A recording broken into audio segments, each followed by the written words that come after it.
नमस्कार, मी हेमंत देसाई ऑफिशियल या माझ्या यूट्यूब चॅनलमध्ये आपलं मनापासून स्वागत। मित्रांनो, हे महायुतीचं सरकार जेव्हा सत्तेवर आलं तेव्हा महाराष्ट्राची इकॉनॉमी म्हणजे अर्थव्यवस्था 1 ट्रिलियन पर्यंत नेणार, महाराष्ट्राच्या सर्व खेड्यांना वीज पोहोचवणार, त्यानंतर शेतकऱ्यांची कर्ज माफ करणार आणि सर्वत्र आबाद होणार, सगळ्यांना नोकऱ्या मिळणार, महिलांचा उद्धार होणार, अशी अनेक आश्वासनं देण्यात आली। प्रत्यक्षामध्ये गेल्या 6 महिन्यापेक्षाही जास्त आता काळ झालेला आहे। डिसेंबरच्या पहिल्या आठवड्यातच सरकार आलं। आता बघा, हा जुलैसुद्धा संपत आला, 7 महिने तर होऊन गेले। या 7-7.5 महिन्यामध्ये या सरकारने काय दिवे लावले तसे? म्हणजे जे फडणवीस सरकार म्हणतात की गव्हर्नन्स आम्हीच करू शकतो, विकास आम्हीच करू शकतो, प्रत्यक्षामध्ये महाराष्ट्र सरकारचं कर्ज जे आहे डोक्यावरचं ते 10 लाख कोटी रुपयांवर गेलेलं आहे। शिवाय दर वर्षाला जे कर्जाचे हप्ते फार मोठ्या प्रमाणावर द्यावे लागतात। पुरवणी मागण्या ज्या एका मर्यादेत केल्या जातात मागण्या, त्या हाताबाहेर गेलेल्या आहेत, कारण पैशाचं सोंग आणता येत नाही। प्रत्यक्षात मात्र पैशाचं सोंग आणता हे सरकार आहे का सोंग आहे असा प्रश्न विचारण्याची पाळी आलेली आहे। माणिकराव कोकाटे जाणार की राहणार अशी चर्चा गेले काही दिवस सुरू आहे। मग आज ते अजितदादांना भेटले, मग त्यानंतर पुन्हा एकदा भेटले त्यांना, त्यानंतर मग कॅबिनेट झाली आणि अजितदादांना सांगितलं की हे अशा प्रकारचं वक्तव्य खपून घेतलं जाणार नाही वगैरे वगैरे। जर अजितदादांना त्यांना काढायचं असतं तर त्यांनी अगोदरच काढायला पाहिजे होतं। त्यांना ज्यांनी 4 फ्लॅट्स लाटल्याचा मुख्य आरोप होता, गंभीर आरोप तो होता, रमी खेळण्याचा आरोप तो होताच। शेतकऱ्यांबद्दल अत्यंत अभद्र भाषा काढणं, सरकारला भिकारी म्हणणं, शेतकऱ्यांना भिकारी म्हणणं, या माणसाला ताबडतोब अगोदरच हाकलून द्यायला पाहिजे होतं। 4 फ्लॅट्स लाटल्याचा गुन्हा कोर्टामध्ये सिद्ध होऊन झाल्यानंतर लाज वाटत नाही त्या कोकाटेंना, आणि अजितदादांना सुद्धा त्याबद्दल काही वाटत नसेल। मी त्यांच्याबद्दल लाज वाटत नाही असं म्हणत नाही मी त्यांना, पण कोकाटेंना लाज वाटत नाही, आणि अजितदादांनी त्यांना ताबडतोब काढायला पाहिजे होतं, ते काढलं नाही। फडणवीसांनी सुद्धा काही त्याबद्दल कारवाई केली नाही। राज्यपालांकडे जेव्हा अंबादास दानवे आणि शिवसेना म्हणजे उद्धव ठाकरे यांच्या शिवसेनेचं शिष्टमंडळ गेलं आणि त्यांनी संजय गायकवाड, माणिकराव कोकाटे हे जे सगळे आहेत, गोपीचंद पडळकर, संजय शिरसाट, नितेश राणे, योगेश कदम, अर्जुन खोतकर, गोपीचंद पडळकर, या सगळ्या कलंकित मंत्री आणि आमदारांना त्यांच्यावरती कारवाई करा अशी मागणी केली। ही गंभीर गोष्ट आहे। सरकारची प्रतिमा पूर्णपणे खराब झालेली आहे। विधिमंडळाच्या परिसरामध्ये मारामारी आणि गुंडगिरी, ते अर्जुन खोतकर जिथे गेले विधिमंडळाची समिती, तिथे कॅश सापडली, कॅश देणे घेण्याचे तिथे व्यवहार झाले। असे हे लोक आहेत, एक उद्योग होते, शिंदे सेनेचे आहेत, अर्जुन माणिकराव कोकाटे शरद पवारांच्या या अजितदादांच्या पक्षाचे आहेत माणिकराव कोकाटे। आणि हे कसला उद्धार आणि कोणाचा उद्धार करणार? हा विकास ते स्वतःचा करतायत, राज्याचा विकास बिलकुल करत नाहीत, आणि फडणवीस फक्त बघत बसलेले आहेत। अजितदादा काही करू शकत नाहीत, फडणवीस काही करू शकत नाही। जेव्हा धनंजय मुंड्यांच्या बद्दल सुद्धा पुन्हा सांगणं वागे की जेव्हा संतोष देशमुखांची अत्यंत निर्दयपणे हत्या झाल्याचे फोटो मिळाल्यानंतर कारवाई केली, त्याच्या अगोदर आम्ही सगळे म्हणत होतो की जर अजितदादा कारवाई करत नसतील, अजितदादांचा तो उजवा हात आहे, तर तुम्ही कारवाई करा।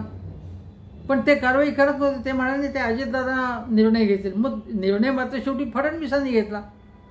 मग आता तोच निर्णय कोकाटेंच्या बाबत घेतला पाहिजे त्यांनी, तो घेतलेला नाही त्यांनी। संजय शिरसाटांना स्वतः काढून टाकायला पाहिजे होतं, ते काढलं नाही त्यांना। संदीपान भुमऱ्यांपासून अनेक प्रकरणं झालेली आहेत, त्याच्याबद्दल पुन्हा मी बोललो आहे। पण आज जे बोलायचं ते असं की आम्ही लाडके भाऊ आहोत, सगळ्या समोरच्या आहेत, त्या बहिणी आहेत, आमच्या माता आहेत, अशा गप्पा मारणारे लोक यांचा काही पैसा जात नव्हता, आपल्या सरकारी तिजोरीतला पैसा उधळत होते केवळ निवडणुकीत जिंकण्यासाठी. आणि त्यामध्ये 26 लाख बहिणी अपात्र ठरलेल्या आहेत आणि त्यामध्ये 14,000च्या वर पुरुष त्यांनी फायदे घेतलेले आहेत. आणि मग हे जे संपूर्ण तुमचं ऑनलाईन म्हणताय तुम्ही, सगळं आता कारभार पेपरलेस कारभार, मग हे झालं कसं? आणि 4800 कोटी रुपये 4,800 कोटी रुपये हे वाटले गेले चुकीच्या लोकांना. ते अजितदादा, एकनाथ शिंदे आणि देवेंद्र फडणवीस यांच्या खिशातले पैसे गेले नाहीत, ते सरकारच्या तिजोरीतले पैसे गेलेले आहेत. तुम्हाला आठवत असेल की ज्यावेळी याबद्दल प्रश्न विचारले जात होते तेव्हा सुरुवातीच्या अगदी टप्प्यामध्ये योजना जाहीर झाल्या तर अजितदादा म्हणाले की अरे काही श्रीमंतांच्या घरातल्या महिलासुद्धा याचा फायदा लागतात, ज्यांच्या अनेक जमिनी आहेत, मोटारी आहेत ज्यांच्याकडे त्या. मग तुम्हाला तेव्हा काही वाटलं नाही की ही संपूर्ण खातरजमा केल्याशिवाय तुम्ही अगोदर ही योजना ताबडतोब आणण्याचं कारण काय होतं? नंतर आणता आली असती, पण तुम्हाला निवडणूक जिंकायच्या होत्या. आणि मग अजितदादा म्हणाले की आमची चूक झाली. पण तेव्हा आमच्यासारखे लोक जे सांगत होते की योजना घाईघाईत आणू नका तुम्ही, आणि त्याच्याऐवजी लाडक्या बहिणींना चांगला कार्यक्षम त्यांना व्यवसाय उद्योग देण्याची गरज आहे, त्यासाठी तरतूद केली तर त्याच्यातनं मतं मिळणार नाहीत, कारण ती तेवढी पॉप्युलर होणार नाही. ही योजना कशी 1500 रुपये दर महिन्याला मिळते म्हणून पॉप्युलर होणार, म्हणून ती कुठलंही चेकिंग न करता राबवण्यात आली. आता बिहारमध्ये मतदार पडताळणी कशी केली जाते की ज्याच्यामध्ये आपल्याला हवे ते मतदार ठेवायचे, नको ते घालवायचे त्याच्यातनं, यासाठी केली जाते तिथे. त्यावेळी तुम्ही काळजी घेता तिथे मतदार पडताळणी स्पेशल ते संपूर्ण अभियान राबवता. आणि या बाबतीत मात्र लाडक्या बहिणींच्या बाबत हे स्कॅम झाले, हे मोठं स्कॅम आहे. आणि सुळेंनी मागणी केली की SIT नेमा, वाटेल त्या गोष्टीची SIT नेमता तुम्ही. आणि पोलीस मुळात कमी आहेत आपल्याकडे, त्या पोलिसांना कुठल्याही राजकीय कारणासाठी SIT नेमायची आणि कारवाई करायच्या, त्यासाठी पोलीस लावतात तुम्ही. मग याच्यासाठी लावा ना तुम्ही, याची चौकशी का नाही केली तुम्ही? याच्यासाठी लावा आता तुम्ही. लाडक्या बहिणींच्या याच्यात कोणी घुसवली माणसं ही सगळी, कोणकोणते पंट होतं त्याच्या मागे, याची चौकशी झाली पाहिजे. पण ती चौकशी होणार नाही. चौकशी कोणाची होईल? कारण एकनाथ खडसे हनी ट्रॅपबद्दल बोलतात, मग लावा त्यांच्या मागे चौकशी. त्यांच्या घरामध्ये पोलीस ठेवायचे, त्यांच्या पत्रकार परिषदेमध्ये पत्रकारांना पोलिसांना पाठवायचं, त्यांच्या घराबाहेर पोलीस ठेवायचे. त्यांच्या जावयाचा फोन जप्त केल्यावरती त्याच्यातले फोटो आणि माहिती ही बाहेर मीडियाला दिली गेली. त्यांचा जावई खडशांचा त्याचा जो दारू प्यायले की नाही हा रिपोर्ट, ही सगळी माहिती मीडियाला दिली गेली, पण खडसे कुटुंबाला ही माहिती देण्यात आली नाही. जो ड्रग्स त्यांनी कंझ्युम केले की नाही त्याचा रिपोर्ट अजून आलेला नाही. मग दारू प्यायलेचा लगेच आला. या खडसेंच्या जावयाच्या त्या ठिकाणी जी काही कारवाई झाली त्याबद्दल अनेक प्रश्न, ही कशी राजकीय कारवाई असण्याची शक्यता आहे असं वाटण्यासारखे अनेक मुद्दे न्यायालयात मांडण्यात आले, खडसेंनी मांडले. जर त्या जावयांनी काही गैरप्रकार केला असेल तर मी समर्थन करणार नाही, खडसेही करत नाही. आणि खडसांची बाजू घेण्याचा प्रश्न नाही आहे. मुळात तुम्ही संपूर्ण राजकीय हेतूने कशा प्रकारे सूडबुद्धीने वागतात हे दाखवण्याचा हा प्रयत्न आहे. अजितदादांसारखा माणूस जेव्हा अजितदादा राष्ट्रवादीत होते तेव्हा खडशांनाही घेतलेलं होतं. आता अजितदादांच्याच पक्षाच्या रुपाली शिंदे या खडशांची बाजू लढवत आहेत तिथे. पण खुद्द अजितदादांनी हे सगळं चाललंय याच्याबद्दल कधी प्रश्न उपस्थित केलेत फडणवीसांना की हे आम्हाला मान्य नाही या प्रकारचं राजकारण, असं कधी का नाही विचारते, का नाही बोलत? त्याच्याबद्दल नाही बोलणार ते, कारण त्यांना आपली कातडी वाचवायची सत्तेत राहून सगळे फायदे घ्यायचे. आता हे सरकार म्हणजे जसं लाडक्या बहिणींची योजना त्याच्यामध्ये मोठं स्कॅम आहे, त्याची चौकशी झालीच पाहिजे. त्याचप्रमाणे इतके भ्रष्टाचाराची प्रकरणं आहेत तिथे. तुम्हाला सांगतो, खुद्द अतुल भातखळकर भारतीय जनता पक्षाचे आमदार, त्यांनी कुठेतरी विधानसभेतच प्रश्न उपस्थित केले की टॉयलेट बांधण्यासाठी 1.5 कोटी रुपये म्हणे खर्च दाखवलाय. मग उदय सामंतांची पळतावही थोडी झाली त्या उत्तर देताना. स्वतः अतुल भातखळकर म्हणाले की 1.5 कोटी खर्च झाला. आता दुसरी गोष्ट तुम्हाला सांगतो की आजच एक बातमी आलेली आहे आणि ती बातमी आहे ती म्हाडाच्या संदर्भातली बातमी आहे की म्हाडा जी आहे त्या म्हाडाने नोटिसा पाठवलेल्या आहेत. म्हणजे ज्या उपकर प्राप्त बिल्डिंग्स असतात ज्या पडायला आलेल्या आहेत किंवा ज्या म्हणजे मोडकळीस आलेल्या असतील किंवा धोकादायक असतील अशा इमारतीच्या मालकांना 935 नोटिसा म्हाडाने पाठवल्या. त्या बेकायदा पद्धतीने पाठवलेल्या आहेत आणि या अतिशय मोक्याच्या जागी म्हणजे प्राईम एरियामध्ये त्या सगळ्या इमारती. आणि कोर्टाने काय म्हटले उच्च न्यायालयाने की 79 कलमाचा गैरवापर करून या मालमत्ता पुनर्विकास करण्याच्या नावाखाली या बिल्डिंग्स कोणाच्या तरी घशात घालण्याचा हा डाव आहे, हा फार मोठा घोटाळा आहे असं न्यायालयाने म्हटलं. म्हणजे 935 नोटिसा दिलेल्या आहेत. याच्यामध्ये किती मोठा फ्रॉड असेल म्हणजे याच्यामध्ये टेक्निकॅलिटीज जात नाही. या नोटिसा मुळात बेकायदा पद्धतीने दिलेल्या आहेत आणि या सगळ्या इमारती ज्या अनेक इमारती त्याच्यामध्ये या कुठच्या तरी बिल्डरच्या किंवा त्या मालकांच्या घशात घालण्याचा डाव आहे. केवढं मोठं करप्शन आहे हे खुद्द हायकोर्टाने म्हटलेलं आहे. हे एक प्रकरण. आता दुसरं तुम्हाला सांगतो काय काय प्रकरण आहेत. आता सिडकोमध्ये निवृत्त कर्मचारी तर त्या निवृत्त कर्मचाऱ्याची काही बिलं होती ती देण्यासाठी तिथल्याच जो क्लर्क आहे त्यांनी काही प्रचंड रक्कम लाच म्हणून मागितली. त्याला ACBने ताब्यात घेतलं. सिडकोमधली ही गोष्ट आहे. नंतर तुम्हाला सांगतो की संदीप देशपांडे जे मनसेचे आहेत त्यांनी असं म्हणले की कचऱ्याचा कंत्राट देण्यासाठी म्हणून एक भविष्य हे बरंचसं हे कंत्राट जे आहे ते परप्रांतीयांनाच दिलं जाते आणि त्याच्यामध्ये त्याचं जे काय म्हणतात प्राईस आहेत 25-30-35% वाढवून ती दिलं जाते. आज खुद्द संदीप देशपांडेंनी पत्रकार परिषद घेऊन हा आरोप केला. महापालिकेचा मुंबई महानगरपालिकेत उद्धव ठाकरेंच्या काळात त्यांच्याकडे महापालिका असताना काय काय झालं हे सतत आरोप करतात. पण गेल्या 2.5 वर्षामध्ये म्हणजे 2.5 वर्ष शिंदेंच्याच हातात होती महापालिका. शिंदे मुख्यमंत्री होते. नगरविकास त्यांच्याकडेच होतं आणि त्याच्या आधीच त्यांच्याकडेच होतं नगरविकास अनेक वर्ष. पण त्यांची काही जबाबदारी नाही त्याबाबत. ते काही जबाबदारी घेत नाहीत सगळे.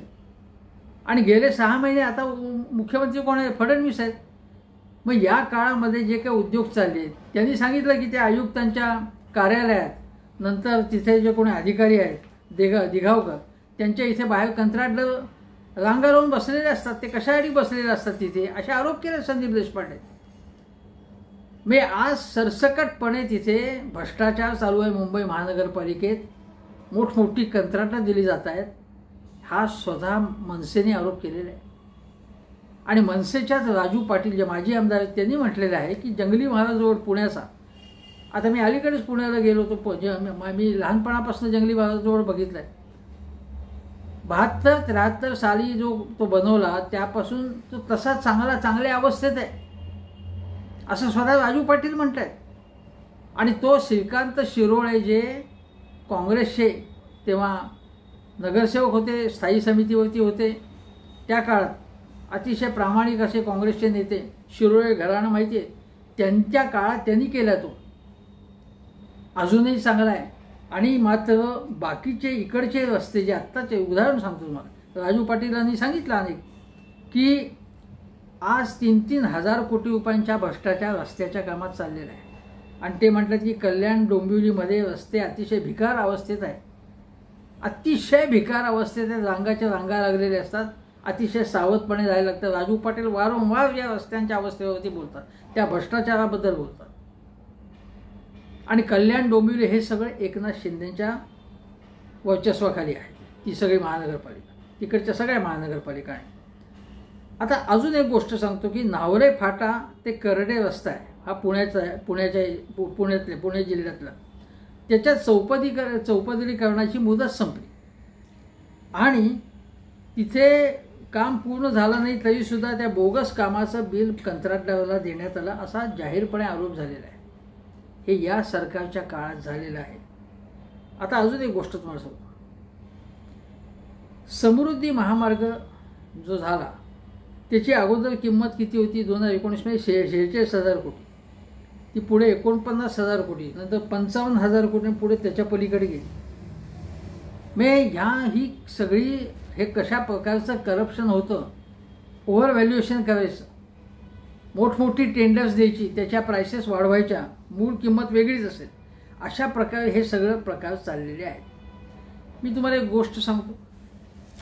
मगाशी मी बहिणींचा उल्लेख केला तर एक लहान मुलगी रोहित पवार हे विदर्भात मला वाटतं गेले होते आणि तिथे त्यांना एक लहान मुलगी भेटली, सीमा थट्टे असं तिचं नाव.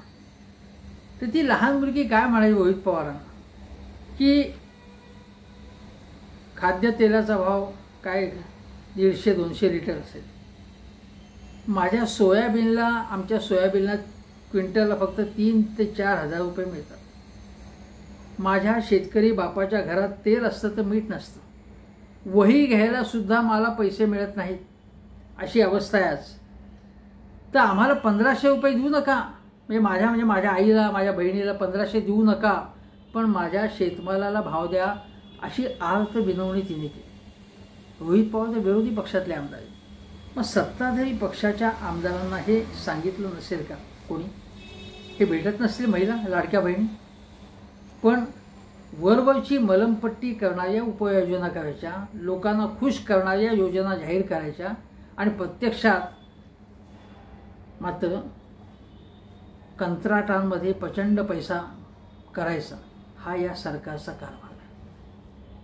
मी तुम्हाला भ्रष्टाचाराची अनेक उदाहरणं सांगितली, म्हाडाबद्दली सांगितली, रस्त्याच्या कामातली सांगितली, सिडकोमधलं कसं लाचबाजी चालते ते सांगितलं. आता तुम्हाला सांगतो की आता कुठे नागपूरमध्ये, अमरावती, कुठे विदर्भात 1-2 दिवसापूर्वी टी व्हीवर तुम्ही बातमी बघितली असेल की रविवारी दुपारी दारूच्या बाटल्या इथे दिसत आहेत.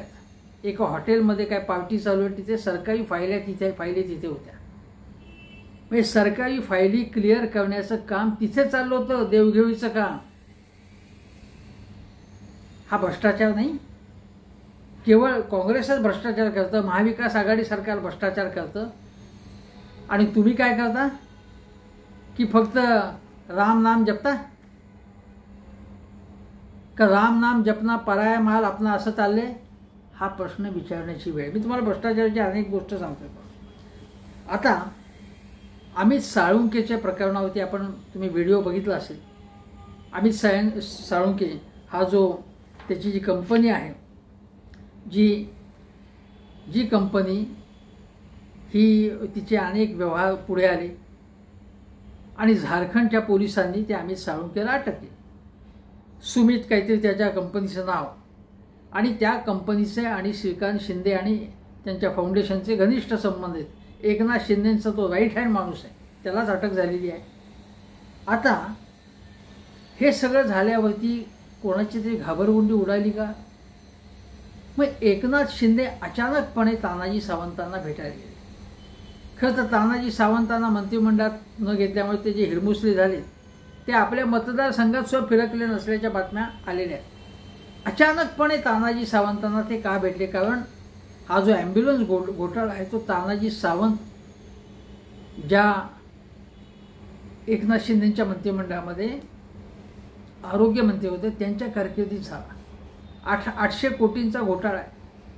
आणखीन अनेक घोटाळे आहेत, अनेक कंत्राट आहेत कल्याण डोंबिवली आणि आणखीन या क्षेत्रात. अमित साळुंकेला अटक झाल्यानंतर मग तानाजी सावंत यांना शिंदे का भेटले अचानकपणे? दोघांमध्ये काय बोलणं झालं मला माहीत नाही, पण हे बोलकं आहे हे लक्षात घ्या तुम्ही. दुसरी गोष्ट, अजून काही गोष्टी सांगायच्या त्या अशा की आज जर बघितलं की हा जो चेहरा जो आहे या सरकारचा तो भ्रष्टाचारी चेहरा आहे. वाल्मिक कराडचं प्रकरण झाले आणि वाल्मिक कराड हा बीड जिल्ह्यामध्ये हैदोस घालत होता अक्षरशः. आणि वाल्मिक कराडची प्रचंड संपत्ती आहे. पुण्यापासून ठिकठिकाणी ते फ्लॅट्स आहेत, जमिनी आहेत. आणि आज बातमी आलेली आहे की कोर्टाने सांगितलं की वाल्मिक कराड म्हणा की माझा काही दोष नाही वगैरे, तर हा क्राईम सिंडिकेटचा एक भाग आहे असं कोर्टाने सांगितलं. आणि हे क्राईम सिंडिकेट कोणाचं होतं? वाल्मिक कराडचा आका हा धनंजय मुंडे असल्याचं सुरेश धस जे भाजपचेच माजी मंत्री आणि आमदार आहेत त्यांनी वारंवार सांगितलेलं आहे. एका कुठल्या तरी प्रकरणामध्ये धनंजय मुंडेंचा काही संबंध नाही असं कोर्टाने सांगितल्यानंतर अजितदादा पवार लगेच म्हणाले की आता काही त्यांचं निघालं नाही अजून एखाद्या प्रकरणामधनं, तर आम्ही त्यांना मंत्रिमंडळात घ्यायला मोकळं होतं असं सूचकपणे अजितदादांनी सांगितलं. म्हणजे ज्या वाल्मिक कराडवरती पूर्णपणे धनंजय मुंडेंचा बरदास्त आहे त्याला कधी एकदा घेतोय आपण असं अजितदादांना झालेलं आहे. धनंजय मुंडेंना घेतलं नाही तर तो काही तुमची काही भानगडी बाहेर काढणार का? किंवा तानाजी सावंत यांची काळजी नाही घेतली तर तानाजी सावंतांकडे एकनाथ शिंदेचे काही प्रकरण आहेत का? मला माहिती आहे. आणि एकनाथ खडसे हे गिरीश महाजनांच्या काही भानगडी बाहेर काढल्याबरोबर एकनाथ शिंदेंचा गेम केला जातो आहे. हे कुठलं सरकार आहे? हे कशा प्रकारचं सरकार आहे आणि कशा प्रकारे चाललंय हे तुम्ही लक्षात घ्या. आता अनिल परब यांनी डान्स बारच्या संबंधात पुरावे सगळे देवेंद्र फडणवीस यांच्याकडे दिले आहेत. मग योगेश कदम म्हणाले की तुम्ही काय ते राष्ट्रपतींना द्या वगैरे, त्याला काही अर्थ नाही. वाळूचे अवैध वाळूचे धंदे कसे चाललेले आहेत योगेश कदम यांच्या आशीर्वादाने असा आरोप अनिल परब यांनी केलाय. काही व्हिडिओचे पुरावे दिलेले आहेत. हायकोर्टाचे काही ऑब्झर्वेशन्स काय तेही सांगितलेले आहेत. सगळे पुरावे दिलेत अनिल परब यांनी. आणि योगेश कदम यांच्या डान्स बारवरती पूर्वी कशा रेड्स पडलेले आहेत तेही सांगितलेले आहेत. तिथे बारबाला कशा मिळाल्या होत्या, नियम पूर्णपणे डावलून कशा काही तिथे गोष्टी चालल्या होत्या हे सगळं सांगितलं. आता आज देवेंद्र फडणवीसांनी सांगितलं सगळ्या मंत्र्यांना की तुम्ही बोलताना काळजी घ्या, तुमचा व्यवहार चांगला असला पाहिजे, मी हे खपवून घेणार नाही वगैरे. गोपीचंद पडळकर, नितेश राणे या सगळ्या आपल्या मंत्र्यांसह त्यांनीही सांगितलं असेल अशी अपेक्षा आहे. पण सगळ्या चॅनेलवरनं किंवा मीडियामधून बातम्या कशा लागतात? एका पाठोपाठ एक भ्रष्टाचाराची प्रकरणं या सरकारची उजेडात येतात. लाडकी बहिणी योजनेत स्कॅम आहे. कल्याणकारी योजनेमध्ये सुद्धा घोटाळा होतो. बहिणी म्हणायच्या आणि बहिणींच्या नावाने इतरांनी डल्ला मारवायचा असा हा तर अतिशय खालच्या पातळीचा हा व्यवहार आहे. हा दुर्व्यवहार आहे. लाडक्या बहिणीशी केलेली प्रतारणा आहे भावांनी केलेली. हे कसले लाडके भाऊ आहेत ते? आणि तुमच्याकडे कुठलेही पैशाची कमतरता असताना तुम्ही वाटेल तसे पैसे उधळताय. शेतकऱ्यांच्या तोंडाला पानं पुसतायत आणि रस्ते असतील, महानगरपालिकेतले व्यवहार असतील, टेंडरचे घोटाळे असतील, एका पाठोपाठ एक याच्यामध्ये घोटाळे होत आहेत. कॉस्ट वाढवली जाते. पुण्याच्या रिंग रोडमध्ये सुद्धा भ्रष्टाचार झाला किंवा त्याच्या कॉस्ट वाढवल्या गेला असा आरोप आहे. आणखीन गोष्टी म्हणजे तुम्हाला सांगायच्या तर शिक्षण मंत्री जे दादा भुसे आहेत मालेगावचे, त्यांच्या गावातच पुन्हा शिक्षक भरती घोटाळा झाला. याच्या अगोदर घोटाळे झालेच होते, आता पुन्हा घोटाळा झाला. हा दादा भुसे शिंदेचे. आता आणखीन एक गोष्ट,